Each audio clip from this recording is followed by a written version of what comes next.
बिस्मिल्लाहिन्नूर बिस्मिल्लाहिन्नूर बिस्मिल्लाहिन्नूरिन्नूर बिस्मिल्लाहिन्नूर बिस्मिल्लाहिन्नूर बिस्मिल्लाहिन्नूरिन्नूर बिस्मिल्लाहिन्नूरुन अला नूर बिस्मिल्लाहिन्नूरुन अला नूर बिस्मिल्लाहिन्नूरुन अला नूर बिस्मिल्लाहिन्नूरुन अला नूर बिस्मिल्लाहिल्लज़ी हुवा मुदब्बिरुल औज़ु बिल्लाहि मिनश शैतानिर रजीम बिस्मिल्लाहिर्रहमानिर रहीम अल्हम्दुलिल्लाहि रब्बिल आलमीन अस्सलातु वस्सलामु अला अशरफिल अंबिया'i वल मुरसलीन हबीबि इलाहिल आलमीन अबिल क़ासिम मुहम्मद व अला आलिहि तय्यबीन अत्ताहिरीन ला सियमा बक़ियतुल्लाहि फ़िल अरदीन रूही व अरवाहुना लहुल फ़िदा। आज जो मौजू आपकी खिदमत में पेश करना है, जैसा कि आपके घर में माँ, बहन, बेटी ये सब महरम है, और इसके अलावा रिश्तेदारों में खाला, करीबी रिश्तेदारों में खाला या करीबी जो हैं आपकी दादी, नानी, और अगर ख़वातीन हैं, लड़कियां हैं तो उनके दादा, नाना। ये मैं भी लड़कों के लिए मर्दों के हवाले से बता रहा हूँ। शादी के बाद जो महरम हो जाती हैं, बीवी, सास शादी के बाद महरम हो जाती है। इसी तरह इसके अलावा जो है वो नामहरम की कैटेगरी में आ जाएंगी। नामहरम में कौन कौन शामिल हो जाएगा? आपके करीबी रिश्तेदारों में जो शामिल हो जाएंगे नामहरमों में, सबसे पहले मामानी या मामी, चची, करीबी रिश्तेदार हैं लेकिन बड़े भी हैं लेकिन नामहरम हैं, और आपको इनसे हिजाब करना है, यानी वो पर्दा करेंगे, आपने आंखों का हिजाब करना है, यानी उनको पर्दे के बगैर नहीं देख सकते। और करीबी रिश्तेदारों में कौन? कज़न से ख़ास तौर पे रब्ता जो है बड़ा हसास रब्ता है, क्योंकि कज़न लड़कियां जवान हैं और जवान के हवाले से बहुत एहतियात करना ज़रूरी है। इसी तरह शादी के बाद जो आपकी और करीबी में आ जाती हैं लेकिन नामहरम रहेंगी, साली, बीवी की बहन, और इसी तरह दीगर ख़वातीन, ख़ानदान की जितनी भी बाकी ख़वातीन हैं और गैर ख़वातीन जो महल्ले में हों, मुल्क में हों, हर जगह हों, वो गैर ख़वातीन हैं, वो सारी नामहरम हैं। अब ये आपको महरम और नामहरम के दो कैटेगरियाँ समझ आ गई। अब अहकाम क्या हैं? सबसे पहला हुक्म जो है, जैसा कि मैंने मुख्तसर तो बयान कर दिया, कि हुक्म ये है कि नामहरम ने आपसे पर्दा करना है और आप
उसका हुक्म भी यही है कि चैटिंग में अगर ज़रूरी है और मामूलन जो है अगर आप कोई जो है यूनिवर्सिटी की स्कूल की कोई लड़की है उससे चैटिंग किस वजह से हराम है, क्योंकि उसका असल मकसद सिर्फ फ्रेंडशिप या दोस्ती की खातिर होता है, इस वजह से वो चैटिंग भी हराम हो जाती है। सिर्फ दोस्ती की खातिर चैटिंग करना, बातचीत करना हराम है। हत्ता सख्त मना भी किया गया है कि कोशिश करें कि आप सलाम, जिसका इतना ज़्यादा सवाब है, सलाम करना एक दूसरे को बहुत ज़्यादा सवाब रखता है, लेकिन अगर जवान लड़की है तो उसको सलाम तक ना करें। किस वजह से? चाहे सलाम खुद ब खुद हराम नहीं है, सवाब भी है, लेकिन यहाँ पे अगर आपको ख़तरा है तो फिर तो हराम है। अगर ख़तरा नहीं है तो फिर भी एहतियात करते हुए सलाम या ज़्यादा गुफ्तगू से परहेज़ किया जाए। ये दो चीज़ें ज़रूरी थी अहकाम के हवाले से। अब मैं एक और चीज़ की तरफ आता चलूँ कि नामहरम से इस्लाम दीन कामिल है, इस्लाम ने नामहरम से राब्ते को इतना सख्त क्यों लिया है? इस्लाम भी अंग्रेज़ों की तरह अगर कहता कि मसला नहीं है, एक दूसरे के साथ दोस्ती करें, आना जाना हो, तो क्यों इतना सख्त लिया है? मैं यहाँ पे एक टॉपिक आपकी खिदमत में पेश करूँगा, मना क्यों खुदावंद मुताल ने, इस्लाम ने, ये दीन इस्लाम ने इस चीज़ को मना क्यों किया है? हत्ता यहाँ तक मना है कि आप नामहरम को हाथ नहीं मिला सकते, हराम है। हाथ लगाना, हाथ मिलाना, चाहे शहवत और बुरी नीयत से ना भी हो फिर भी हराम है। चाहे वो आपकी मामी, चची, कज़न, साली या दीगर ख़वातीन में शामिल हों, उनको हाथ लगाना किसी भी सूरत में जायज़ नहीं है, हराम है। तो इतना सख्त मसला क्यों इस्लाम ने बयान किया है, इस पे मैं आपको चंद नुकात बयान करता हूँ। सबसे पहला ये कि खुदावंद मुताल हकीम है, परवरदिगार ने हमें खल्क किया है। जो खल्क करता है वो एक एक छोटी चीज़ से अपनी मखलूक की बाखबर है। मसलन आपको मिसाल देता चलूँ, जिस शख्स ने गाड़ी बनाई है उसको पता है कि इसके इंजन में कितनी ताकत है, तो वो गाड़ी वाला आपको मैनुअल भी देगा। जिस चीज़ ने एक मशीन बनाई है, फ्रिज बनाई है, वो साथ मैनुअल भी आपको देगा कि इसका इस्तेमाल करने का ये तरीका है, इसका टेम्परेचर आप इतना रखें, इसको इस तरीके से इस्तेमाल करें, गर्मियों में इस तरह इस्तेमाल करें, सर्दियों में इस्तेमाल करें। क्यों? वो जानता है, उसने खुद बनाई है। कंपनी है, मोबाइल वाले आपको जो है कोई ऐप आप डाउनलोड करते हैं, फ़ौरन तरीका आप ऐप वाले आपको तरीका बताते हैं कि इसका तरीका इस्तेमाल करने का ये है, हेल्प उसके साथ होती है। क्यों? वो जानते हैं बेहतर, मैं नहीं जानता, मुझे उनसे हेल्प लेने की ज़रूरत है। खुदावंद मुताल हकीम है, खुदावंद मुताल जानते हैं हमारी कमज़ोरियों को। एक सबसे बड़ी कमज़ोरी हम में जो पाई जाती है वो ये है कि हम जब जिनसे मुखालिफ, यानी एक लड़का जब लड़की के सामने आए तो वो शैतान के बहकावे में, शैतान के वसवसे में आसानी से आ जाता है। जब खुदावंद मुताल जानता है कि ये चीज़ महदूद नहीं रहेगी, मना क्यों? क्योंकि महदूद नहीं रहेगी। अगर आप हाथ मिला लें, अगर आप देख लें, दूसरी बार आपको शैतान आके बहकाएगा, कोई चीज़ और आपको कहेगा कि अच्छा देख लिया, अभी बात भी करना शुरू कर दो, बात कर लिया अभी दूसरी बात करो, अभी कोई मजाक भी कर दो, कोई जोक सुना दो, ये महदूद नहीं रहेगा और इससे बढ़ता चला जाएगा, यहाँ तक कि शैतान गुनाह से गुनाह की तरफ आपको लेता चला जाएगा, महदूद नहीं रहेगा। खुदावंद मुताल जानता है ये महदूद नहीं रहेगा और शैतान आप इससे पूरा फ़ायदा उठाएगा। तो फ़ौरन खुदावंद मुताल ने ऐसी जगहों पर भी मना कर दिया ताकि एक हद रखी जाए, वरना ये हमें गुनाहों की तरफ ले जाएगा। दूसरा जो इसके और नुकसानात आते हैं, बेशुमार नुकसानात हैं। नुकसानात, मैं दो नुकसानात की तरफ तवज्जो दिलाता चलूँ, एक रूह पर और दूसरा माशरे में। रूह पर जो नुकसानात है, जब खुदा ने किसी चीज़ को हराम किया है तो उसके बेशुमार नुकसानात ज़रूर होंगे और रूह पर नुकसानात होंगे, और जब रूह पर नुकसानात हों तो वो बदन पे नुकसानात से ज़्यादा शदीद हैं। एक हदीस में हमें मिलता है कि इमाम फरमाते हैं कि गुनाह से आपकी रूह पर ऐसा ज़ख़म वारिद होता है, ऐसा ज़ख़म पड़ जाता है जैसे एक तलवार से गोश्त को काटा जाए, गोश्त पे एक वार किया जाए और ज़ख़म पड़ जाए तो रूह भी ज़ख्मी हो जाती है। हमें नज़र नहीं आती, हम जानते नहीं है, लेकिन अहले बैत ने हमें बताया है कि रूह आपकी ज़ख्मी होगी। और हमें पता है कि गुनाहों से बेशुमार नुकसानात हैं। ख़ुद दुआए कुमैल में हम पढ़ते हैं अल्लाहुम्मा अग़फ़िर ली ज़ुनूब अल्लती, खुदाया हमारे वो गुनाहों को माफ़ कर दे। फिर बेशुमार इमाम उसके नुकसानात बयान करते हैं, क्या क्या नुकसानात हैं। मसलन हमारी नेमतों को निकमत में, बलाओं में तब्दील कर देते हैं, हमारे पर अजाब नाजिल करती हैं, हमारी इस्मत के पर्दों को ये चाक कर देती हैं। तो ये गुनाह इंसान की रूह को नुकसान पहुंचा रहे हैं, इंसान की पाकीज़ा रूह को आलूदा कर रहे हैं। जब इंसान नामहरम को देखता है और लज्जत से देखता है तो उसकी रूह नाबूद होती चली जाती है, गंदी होती चली जाती है। तो एक जो रूह को नुकसान है वो अपनी जगह, दूसरा जो नुकसान आता है जो सबसे बड़ा और नुकसानात मुआशरे में, इसका नुकसान मुआशरे में हमें नज़र आता है। मसलन मुआशरे में कहाँ नज़र आएगा? फ़र्ज़ करें अगर किसी लड़के को किसी लड़की से राब्ता इर्तिबात बरकरार किया है, उसने बातचीत से शुरू हुआ, आहिस्ता आहिस्ता दोस्ती में तब्दील हुआ, नुकसान कहाँ होगा? सबसे पहला नुकसान पढ़ाई में उसको नुकसान होना शुरू हो जाएगा। पढ़ाई की तरह तवज्जो नहीं होगी, जहन उसका कहीं और होगा हमेशा। ख़ास तौर पे आजकल जबकि शैतान आपके हाथों में रहे, शैतान हाथों में है, मोबाइल सबके साथ है, तो ये शैतान और ये अगर सही इस्तेमाल ना हो, अगर सही इस्तेमाल हो तो बहुत ही अच्छा है, लेकिन ये शैतान अगर शैतानी आले के तौर पर इस्तेमाल हो तो ये बड़ा ही ख़तरनाक है। और मुआशरे में एक सबसे बड़ा नुकसान मसलन पढ़ाई में, दूसरा नुकसान मसलन कोई अगर काम करता है, जॉब करता है, उसकी तवज्जो उधर रहेगी। और बेशुमार नुकसानात, फैमिली लाइफ में नुकसानात, घर की तरफ तवज्जो नहीं होगी।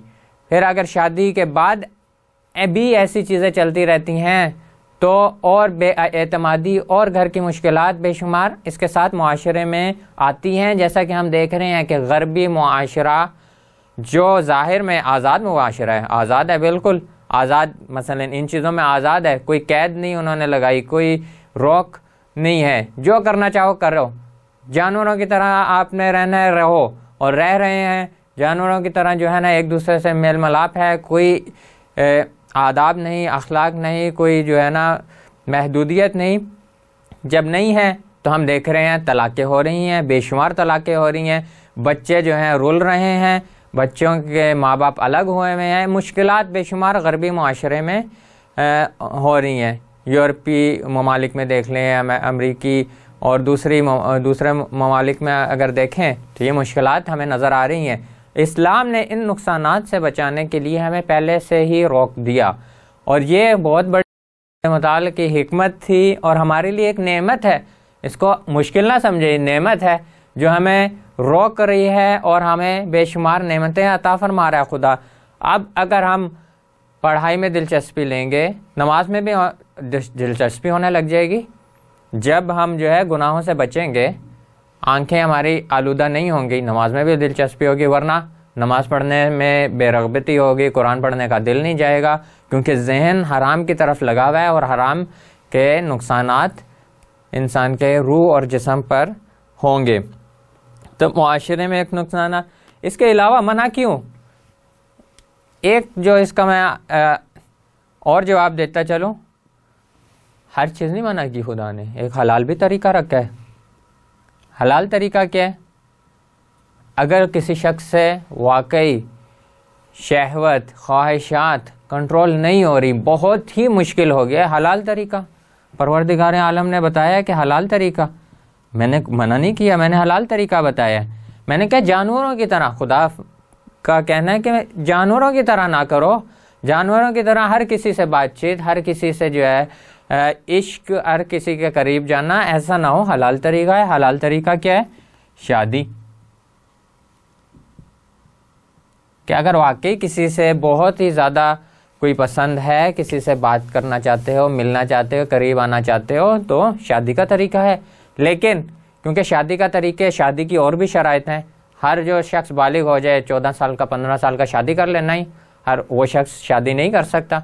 और मुश्किलात हैं। शादी में ज़िम्मेदारी है, शादी सिर्फ जो है इकट्ठा होने का नाम नहीं है, शादी में ज़िम्मेदारी है, शादी में रिस्पॉन्सिबिलिटी, शादी है रिस्पॉन्सिबिलिटी का नाम। तो जो 14-15 साल का नहीं रिस्पॉन्सिबिलिटी ले सकता, कम उम्र है, बिल्कुल पढ़ाई है, बाद में यूनिवर्सिटी पढ़नी है, तो नहीं कर सकता, हलाल तरीका नहीं है, तो क्या करे वो? दीन पर अमल करता रहे और सब्र करे। सब्र किस तरह करे? सब्र ये जानता हुआ करे कि यह खुदावंद मुताल का इम्तिहान है, ये खुदावंद मुताल का इम्तिहान है। खुदा ने मुझे इम्तिहान में डाला है, खुदा ने ये सख्ती में डाला है इस वजह ताकि मैं अपने आप को कंट्रोल करके मजबूत होता चला जाऊं। जितना आप अपने आप को कंट्रोल करेंगे, आपकी रूह मजबूत होगी, आप खुशी महसूस करेंगे। आप अगर दूरी अख्तियार करेंगे, मैं आखिर में इंशाल्लाह आपको और तरीके भी बताऊंगा इस दर्स के आखिर में कि किस तरीके से जो है ना आपने अपने आप को कंट्रोल करना है। लेकिन ये याद रखें कि मैं आपकी खिदमत में एक हदीस पढ़ता चलूँ कि इमाम फरमाते हैं कि बुरी निगाह दर हकीकत, इमाम सादिक अलैहिस्सलाम से हदीस है, अन्नज़र सहमुन मिन सहाम इब्लीस मस्मूमुन मिन मन तरकहा लिल्लाह ला लिगैरिही अअक़बहुल्लाह ईमानन यजिद तअमु। जो शख्स, इमाम फरमाते हैं इमाम सादिक अलैहिस्सलाम कि निगाह, हराम की निगाह, नामहरम को निगाह दर हकीकत, इमाम सादिक अलैहिस्सलाम इस हदीस में फरमाते हैं कि नामहरम की तरफ निगाह दर हकीकत शैतान के उस जहर आलूद तीरों में से है। इमाम तीर की तरफ तशबीह देते हैं कि शैतान ने तीर छोड़ा है और जहर वाला तीर छोड़ा है, तो इससे अब बचना है। अब किस तरह बचना है? इमाम फरमाते हैं कि जो खुदा की खातिर इससे बच जाए, ये नीयत से खुदाया मेरा दिल तो चाह रहा है, शैतान तो मुझे कह रहा है, वसवसा तो कर रहा है कि ये सीन देख लो, ये नामहरम की तरफ निगाह कर लो, ये बुरी चीज़ देख लो, लेकिन खुदाया मैं तेरी खातिर, तेरे वादे, तूने जो वादा दिया है उन वादों पर ईमान लाते हुए कि तू मुझे जन्नत में जो है नेमतें देगा और तेरे अजाब से बचते हुए खुदाया मैं इस हराम से जो है तेरी नाफरमानी करके जहन्नम ना खरीद लूँ। इस वजह से जो खुदा की फरमाबरदारी करे, तो इमाम फरमाते हैं कि खुदा उसके दिल में, उसके ईमान में इजाफा कर देगा, यहाँ तक कि उसको उस ईमान से मज़ा आने लगेगा। अच्छा, यहाँ पे मज़ा आने, ईमान से मज़ा आने से क्या मुराद है? ईमान का भी एक ख़ास मज़ा होता है, ये वही लोग बता सकते हैं जिन्होंने ये मज़ा चखा हो, और जिन्होंने ना चखा हो वो इस चीज़ को दर्क नहीं कर सकते, समझ नहीं सकते। ईमान का मज़ा अजीब एक मज़ा है।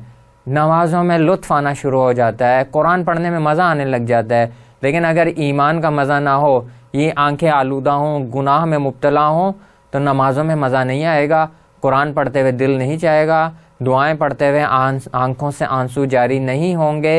ये सारा क्या वजह है? क्योंकि कहीं ना कहीं मुश्किल थी, कहीं गुनाह हो रहे थे कि वो जब हमसे मज़ा छीन लिया गया। लेकिन आप चाहते हैं मज़ा, तो खुदा की फरमाबरदारी करें, इन सारी चीज़ों में मज़ा आने लगेगा, दुनिया में भी मज़ा आएगा, आखिरत में तो आपके लिए बेशुमार नेमतें खुदावंद मुताल ने वादा दी हैं। तो ये कुछ जो है नुकात आपकी खिदमत में पेश किए, और एक दो चीज़ें जो है मैं एक और इसमें इजाफा करता चला जाऊं। शैतान की दुश्मनी,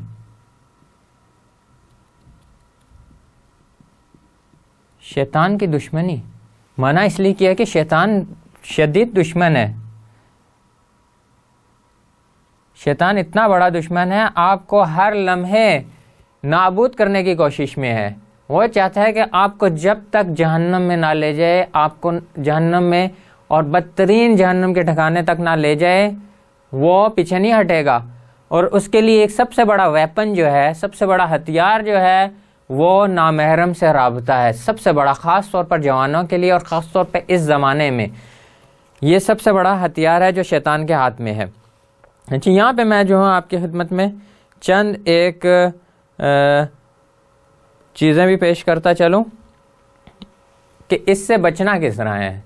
अब ये जो है एक और मौजू आपकी खिदमत में पेश करूँ, बचाओ कैसे।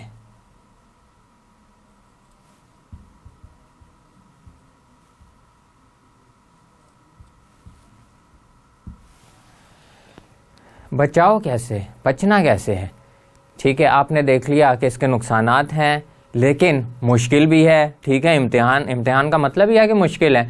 इम्तिहान जैसे आप यूनिवर्सिटी में इम्तिहान देते हैं, स्कूलों में इम्तिहान देते हैं, जब आपका पेपर आपके सामने आता है तो उससे पहले आपने कितनी मेहनत की होती है, कितना जो है ना रातों को जागे होते हैं, आपने जो है अपने दोस्तों से बैठ के डिस्कशंस की होती हैं। क्या वजह थी?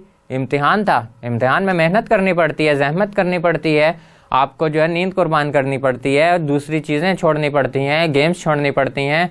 कोई आप चीज़ देखना चाह रहे हैं, आप क्रिकेट मैच आ रहा है आप देखना चाह रहे हैं, आपको छोड़ना पड़ेगा क्योंकि आपने इम्तिहान में अच्छे नंबर लेने हैं। इम्तिहान का मतलब ही है मुश्किल। तो मुश्किल तो है, इसमें कोई शक नहीं है। नामहरम की तरफ निगाह ना करना एक सख्त अमल है, और ख़ास तौर पे आज के ज़माने में जब हर तरफ हराम आपके सामने आ जाता है, फ़ौरन मोबाइल में आपने खोला, ऐड आ गया, कोई गंदी तस्वीर आ गई, कोई ईमेल आपने खोली, कोई गूगल आपने सर्च किया, कुछ भी सर्च किया, सामने कुछ ना कुछ आ रहा है। अब बचना कैसे है? और मसलन टीवी और इस चीज़ की कोई भी जो है ऐड दरमियान में आ रहा है तो गंदगी से भरा हुआ है। तो इन चीज़ों से बचने का रास्ता क्या है? सबसे पहले जो मैं रास्ता यहाँ पे आपको बताऊँगा, सबसे पहला रास्ता बचना कैसे, सबसे पहला रास्ता ये है, अपने अकायद को मजबूत करें, खुदा को हाजिर व नाजिर जाने। खुदा को हाजिर व नाजिर जाने। जब आप खुदा को हाजिर व नाजिर जानेंगे, जब आपको इस चीज़ पे यकीन होगा मेरा परवरदिगार मुझे देख रहा है, तो आप मोबाइल में भी हो, आपके इर्द गिर्द कोई भी नहीं है, कमरे में अकेले हैं, माँ बाप कोई नहीं देखने वाला, दोस्त कोई नहीं देखने वाले, सिर्फ आप हैं, और आपके सामने कोई नामहरम का कोई मैसेज आता है, खुदा ना खास्ता कोई तस्वीर आती है, तो उस सूरत में आप देखें खुदा तो देख रहा है, खुदा देख रहा है, खुदा के नुमाइंदे भी देख रहे हैं, इमाम ज़माना अलैहिस्सलाम मुझे देख रहे हैं, उनको मेरे आमाल उन तक पहुँच रहे हैं। जब ये चीज़ आपके जहन में होगी कि खुदा मुझे देख रहा है, तो ये चीज़ आपको खुद ब खुद बचाएगी। लेकिन हाँ, इसमें ज़रूरी ये है कि आप प्रैक्टिस करें, आहिस्ता आहिस्ता शुरू करें। ज़रूरी नहीं है कि एकदम से जो है ना आपका ईमान मजबूत हो और हर चीज़ आप बचते रहें। प्रैक्टिस की ज़रूरत है, छोड़ना शुरू करें, खुदावंद मुताल से तौबा करें कि जो पहले हो चुका, अब आगे नहीं बढ़ने दूंगा। तो खुदा को हाजिर व नाजिर जाने, खुदा देख रहा है और खुदा ने वादे दिए हैं, जन्नत का वादा दिया है, मुझे उसकी तरफ रग़बत हो, मैं खुशी से कहूँ। अगर मुझे जो है कोई मेरे वालिद मुझसे जो है वादा करें कि तुम इम्तिहान में पास होगे तो मैं तुम्हें बहुत बड़ा, मसलन आपको जो भी पसंद हो, मैं तुम्हें सबसे कीमती मोबाइल लेकर दूंगा, सबसे कीमती घड़ी लेकर दूंगा, सबसे कीमती लैपटॉप लेकर दूंगा। आपकी खूबसूरत बेहतरीन चीज़ों का नाम लेते जाएं, तो आपको जो जो चाहिए वो सारा आपको कहें मैं आपको सब कुछ कीमती लेकर दूंगा, तो आप खुश होंगे या नहीं होंगे? मैं इम्तिहान के लिए ऑटोमेटिकली आपका दिल और चाहेगा कि मैं मेहनत करूं, मुझे बहुत ज़्यादा मिल रहा है, मैं जो ग्रेड अच्छा मिल रहा है, मैं अगली क्लास में जाऊंगा, यूनिवर्सिटी में मेरे अच्छे एडमिशन्स हो जाएंगे। फ़ायदा जब आप देख रहे हैं कि खुदा हाजिर व नाजिर है, सारे मार्क्स आपको दे रहा है और फ़ौरन दे रहा है। खुदा जैसे ही आपने जो है कोई ऐसे चीज़ से बचे हैं, आप मोबाइल में जो है ना किसी चीज़ से बचे हैं, फ़ौरन खुदा देख रहा है, फ़ौरन आपको मार्क्स मिल गए हैं। और ऐसे खुदा आप जानते हैं कमाल मुतलक, खुदा के पास किसी चीज़ की कमी नहीं है। खुदा आपको सिर्फ, मैं जो मिसाल के तौर पे जो मैंने मिसालें दी, मोबाइल और ये छोटी छोटी चीज़ें नहीं देगा, जन्नत की नेमतें, दुनिया की नेमतें, पूरी दुनिया की नेमतें जमा भी कर ली जाएं तो जन्नत की एक नेमत के बराबर नहीं हो सकती। तो जन्नत की नेमतें की तरफ आप रग़बत रखें, खुशी से उस तरफ बढ़ें। जब आप खुश होंगे, खुदा की नेमतों पे यकीन होता चला जाएगा, ईमान में भी इजाफ़ा होगा, गुनाह से भी बचेंगे। और दूसरी तरफ जो है आपको ये भी पता हो, जब मसलन इम्तिहान में आप फ़ेल होते हैं, खौफ भी होता है आपको, इम्तिहान के लिए क्यों तैयारी करते हैं, खौफ होता है आपको कि अगर मैं फ़ेल हो गया दोबारा से क्लास पढ़नी पड़ेगी, फ़ेल हो गया बदनामी होगी, जलील होऊंगा मैं दोस्तों के सामने, मैं घर वालों में, रिश्तेदारों में, लोग कहेंगे कि ये फ़ेल हो गया, ये उसी क्लास में रह गया, इतना नकम्मा है, इतना नालायक है। तो इसी तरीके से क़यामत वाले दिन भी रुसवाई होनी है। सब नेक लोग देख रहे होंगे कि वो जन्नत की तरफ जा रहे हैं और खुदा ना खास्ता मैं गुनाहों की वजह से जहन्नम की तरफ जा रहा हूँ और रुसवाई होगी, ज़िल्लत होगी, और खुश कौन हो रहा होगा? शैतान खुश हो रहा होगा उस वक़्त। तो इस वक़्त ख्याल रखें कि इस रुसवाई से बचने के लिए, जैसे मैं इम्तिहान के लिए रुसवाई से बचने के लिए रातों को जागता हूँ, मेहनत करता हूँ ताकि मैं फ़ेल ना हूँ, 1 साल मेरा बच जाए, यहाँ पे तो मेरी सारी ज़िंदगी जहन्नम में खुदा ना खास्ता गुजरने वाली है, तो उसके लिए मुझे मेहनत नहीं करनी चाहिए? बेशक मेहनत करनी चाहिए। तो खुदा को हाजिर और नाजिर रखें। और दूसरा पॉइंट मैं यही लिख दूं कि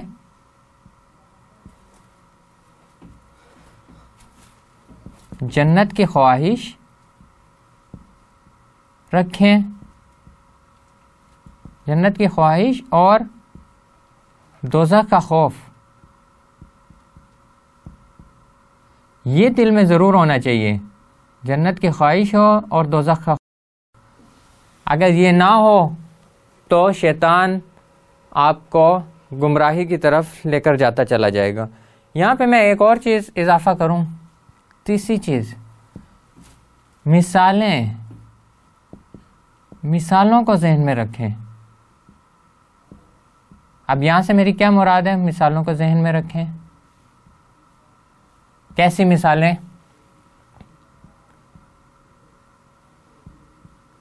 उन बुजुर्ग हस्तियों की जिन्होंने ऐसे ख़तरनाक मौके पर गुनाहों से अपने आप को बचाया, जिसमें एक जो वाक़या में ख़ुद कुरान मजीद में मिलता है हज़रत यूसुफ़ अलैहिस्सलाम का, किस तरीके से उन्होंने अपने आप को गुनाहों से बचाया, और ख़ास तौर पे इस तरह के गुनाह से कि जिसमें इंसान किस तरीके से मुश्किल से निकलता है।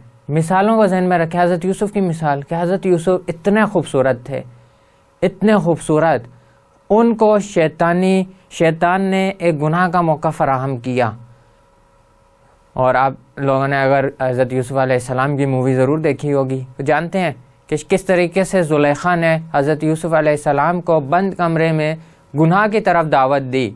और हज़रत यूसुफ़ अलैहिस्सलाम क्योंकि पाक थे और पाकी का तकाज़ा ये है कि वो हत्ता निगाह भी नहीं करते। हज़रत यूसुफ़ अलैहिस्सलाम ज़ुलेखा की तरफ आंखें भी उठाकर नहीं देखते, क्योंकि जानते हैं कि एक बार आंखें उठाई तो अगला मरहला शैतान का फिर इम्तिहान सख्त हो जाएगा, फिर आप जो है नाकाम होने के बहुत करीब हो जाएंगे। तो आंखें उठाना, और हज़रत यूसुफ़ आंखें उठाने से बचते हैं। फिर अपने आप को, अपनी नीयत को पाक रखते हुए, खुदा को हाजिर और नाजिर जानते हुए, वहाँ पे आप जानते हैं कि ज़ुलेखा ने कोशिश ही की कि अपने खुदा को, अपने बुत पर चादर डाल के कि मेरा खुदा तो नहीं देख रहा, लेकिन आया हम ऐसे खुदा को मानते हैं? नहीं, हम उस खुदा को मानते हैं जो हाजिर और नाजिर है, जो हमेशा देख रहा है, जो हमारी शाह रख से भी ज़्यादा करीब है। तो ऐसे खुदा को जानते हुए वो हज़रत यूसुफ़ अलैहिस्सलाम ने उसी खुदा को हाजिर और नाजिर जानते हुए ये कदम लिया कि वहाँ से भागने की कोशिश की, और खुदा पर एतमाद और तवक्कुल करते हुए दरवाज़ों की तरफ भागे, और खुदा ने भी रास्ते खोल दिए। जैसा कि मैं पहले भी बता चुका हूँ कि खुदा रास्ते खोल देते हैं। आप खुदा की तरफ एक कदम बढ़ाएंगे, खुदा 10 कदम आपकी तरफ बढ़ाएगा। आसान हो जाएगा। शुरू में मुश्किल है, यकीनन मुश्किल है, बहुत सख्त इम्तिहान है, लेकिन आहिस्ता आहिस्ता दरवाज़े आपके खुलते चले जाएंगे। अब यहाँ पर जो है दरवाज़े जब और वाकई जो है यहाँ पे हम देखते हैं कि 7 दरवाज़े ज़ुलेखा ने बंद किए थे, और लॉक और चाबी जो है हज़रत यूसुफ़ अलैहिस्सलाम के पास नहीं थी, लेकिन खुदा ने मौजज़े से दरवाज़े खोलना शुरू कर दिए। दरवाज़ा खुला, पहला, दूसरा, तीसरा, यहाँ तक कि 7वां दरवाज़ा जब खुलता है तो अज़ीज़ मिस्र खड़े होते हैं, और हज़रत यूसुफ़ अलैहिस्सलाम इसी वजह से और बाद में बच्चे के मौजज़े से तोहमत से भी बच जाते हैं कि उन पर तोहमत तक ना लगे, वरना झूठा इल्ज़ाम लग जाना था कि इन्होंने गुनाह की तरफ जो है ना ज़ुलेखा को दावत दी, ज़ुलेखा ने नहीं दावत दी। तो ये चीज़ें हमें ख़ुद हज़रत यूसुफ़ अलैहिस्सलाम की दास्तान से वाक़े से मिलती है कि वो इतने पाक थे।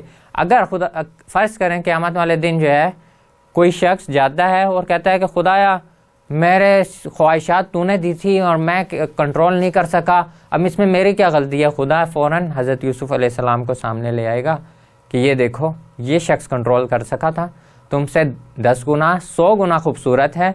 इस शख्स ने बंद कमरे में जब कोई नहीं देख रहा था उस सूरत में इसने अपने आप को महफूज रखा गुनाह से, तो तुम नहीं रख सकते थे। तो खुदा हज़रत यूसुफ अलैहिस्सलाम को हुज्जत के तौर पर पेश करेगा और फिर हमारे पास कुछ जवाब नहीं होगा। क्यों कुछ जवाब नहीं होगा? वाकई हम हज़रत यूसुफ अलैहिस्सलाम से खूबसूरत तो है नहीं, और इतना सख्त इम्तिहान भी खुदा ने हमसे नहीं लिया। आसान इम्तिहान है। हज़रत यूसुफ का इम्तिहान बहुत ही बड़ा था, बहुत ही सख्त था, और बंद कमरे में। हत्ता यहाँ पे मैं एक और अहकाम में एक और चीज़ जिक्र करता चलूँ कि हज़रत अहकाम के हवाले से मैं बयान करूँ कि अहकाम में कहा जाता है कि एक बंद कमरे में लड़की और लड़के का रहना, या एक मर्द का औरत के साथ रहना, कि जब कोई और उस कमरे में दाखिल ना हो सकता हो, हराम है। क्यों हराम है? तो हदीस में हमें मिलता है कि जब एक मर्द और औरत नामहरम आपस में इकट्ठे हों तो उनमें हमेशा तीसरा शख्स है, और वो तीसरी मखलूक कौन है? वो शैतान है। क्योंकि जैसे ही इकट्ठे होंगे शैतान वसवसा करके इनको हराम की तरफ लेकर जाएगा, बातचीत हराम की, और आहिस्ता आहिस्ता और बातचीत और हंसी मजाक और ये सारा हराम बेशुमार हराम होते चले जाएंगे। और फिर क्योंकि महदूदियत नहीं रहेगी और ख़तरा बहुत ज़्यादा है, इसलिए खुदावंद मुताल ने 2 लड़की और लड़के का बंद कमरे में रहना हराम करार दिए। तो हज़रत यूसुफ का इम्तिहान सख्त था, वाकई बहुत सख्त था। क्यों? क्योंकि वो एक बंद कमरे में थे और तीसरा दरमियान में शैतान था, वरगलाने वाला, बहकाने वाला। और इस सूरत में उन्होंने अपने आप को पाक रखा, और पाक रख कर उन्होंने खुदावंद मुताल का कुर्ब हासिल किया और आलूदगी से बच गए। और खुदावंद मुताल ने एक हलाल तरीका दिया है, और बाद में जो है आप जानते हैं बाद में हज़रत यूसुफ की शादी हुई हलाल तरीके से। उन्होंने जो है ना खुदा ने उनको हलाल तरीका दिया था और अपने पाकीज़गी और किस मकाम पर वो पहुंच गए। और हमें बुज़ुर्गों का वाक़या मिलता है। एक और शख्स हैं इब्ने सीरीन। इब्ने सीरीन एक जवान लड़का था। ये जवान लड़का दुकान में काम किया करता था। एक खूबसूरत औरत वहाँ पे, एक लड़की खूबसूरत औरत वहाँ से गुज़रती है। वो जब देखती है कि इतना खूबसूरत लड़का है तो उसकी नीयत ख़राब होती है। वो किसी बहाने से सोचती है किस बहाने से मैं इसको अपने घर लेकर जाऊँ।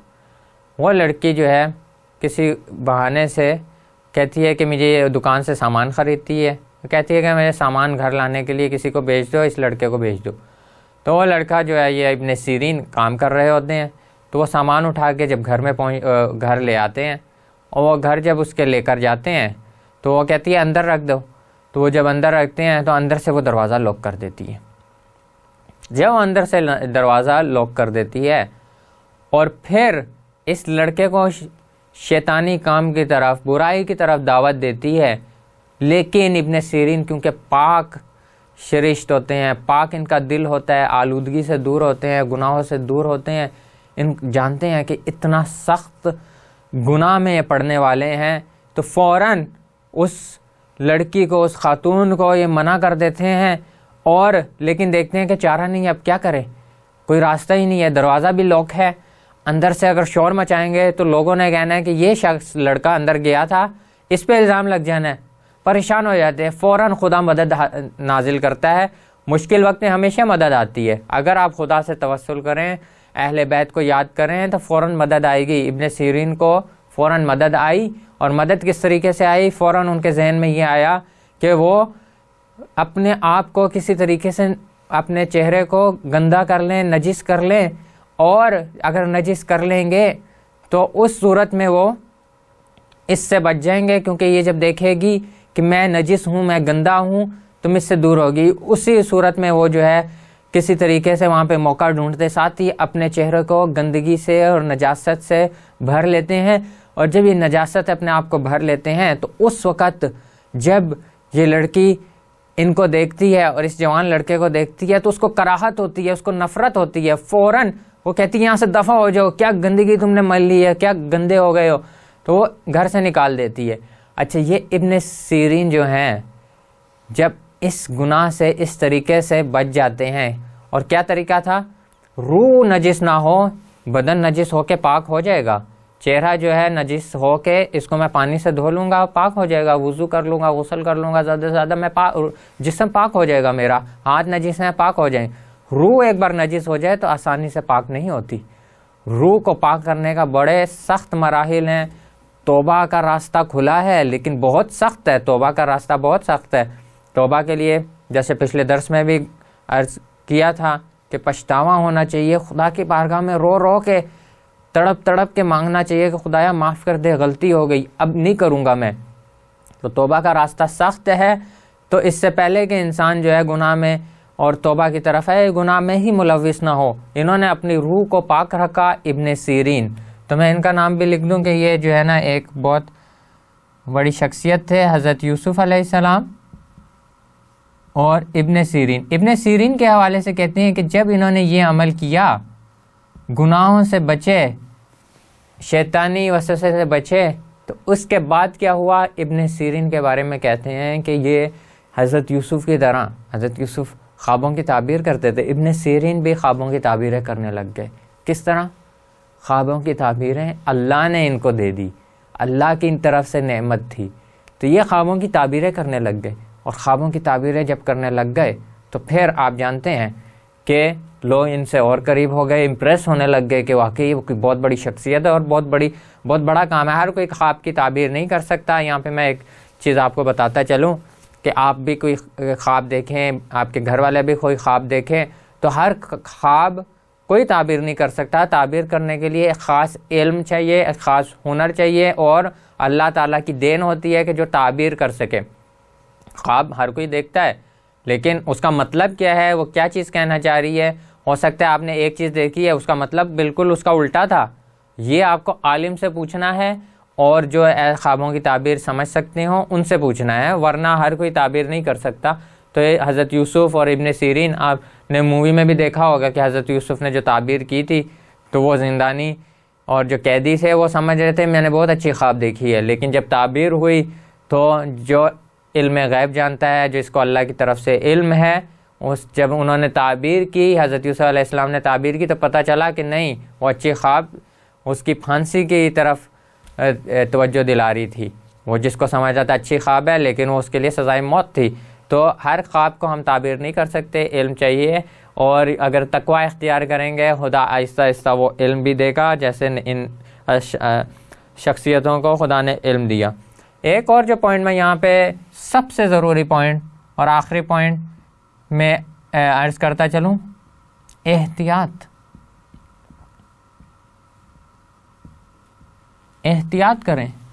अब किस चीज़ में एहतियात करें, ये बहुत ज़रूरी है, और ये सबसे ज़रूरी आज की बहस का, आज की गुफ्तगू का मैं निचोड़ यहाँ पे करता चलूँ कि एहतियात किस तरह करनी है।